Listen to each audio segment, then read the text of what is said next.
Ladies and gentlemen, welcome back to the Indie Zone podcast. My name is Kathy. Over the course of a 4-week period, a total of 4 public documents have been withheld from the public domain in Idaho versus Kohberger. I'm speaking of 2 subpoenas, public records which were entered on the 11th of March, 2025, a 3rd subpoena that was entered on the 14th of March, 2025, and the official court minutes from the massively important motions in limine oral arguments, which were created on the 9th of April, 2025. None of them appear as of yet on the public docket. It is now the afternoon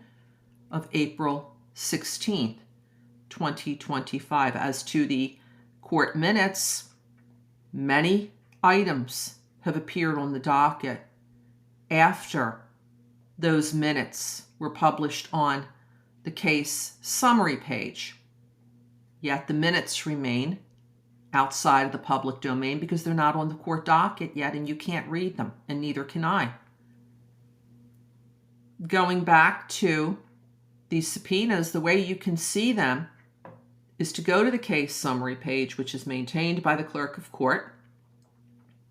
It notes all of the key events, all of the filings in the case styled as Idaho versus Kohberger from the inception of the case back in 2022 down through the most recent filings of April 15th, 2025, irrespective of whether they are public or non-public sealed documents, they will be noted on the case summary page by the clerk.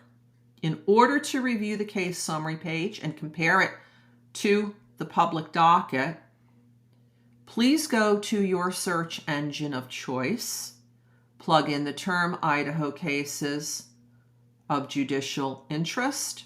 It will pull up the Idaho State Judicial Branch and a website maintained by the Supreme Court of Idaho that contains documents of high-profile cases in that state, one of which is Idaho versus Kohberger. If you go down to the Kohberger case, hit on the case summary hot link, and it will pull up the nearly 90-page, as of right now, case summary page. You're going to have to scroll down toward the bottom. Look at the dates of March 11th, March 14th, and April 9th, 2025. You will see the subpoenas and the court minutes noted on the case summary page.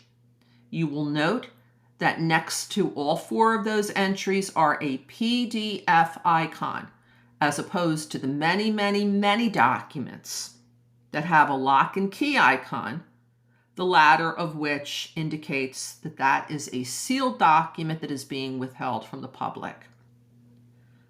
A PDF icon demonstrates a public document, and you can prove this fact to yourself. If you see a PDF document, you're going to inevitably see it published on the public record corresponding with whatever date it's on the case summary page. There was a subpoena that was issued at the request of defense counsel Ann C. Taylor earlier in January that was published on the public docket. It is puzzling why 3 subpoenas issued in mid-March still have not been released to the public, and the status of these minutes, the official court minutes, memorializing what happened at the hearings, why they're not published as of yet is another question. We're going to continue to monitor the docket, and if and when these 4 items appear on the docket for you to review and read for yourself, we will let you know. In the meantime, this is Kathy. Thank you very much for joining us here today.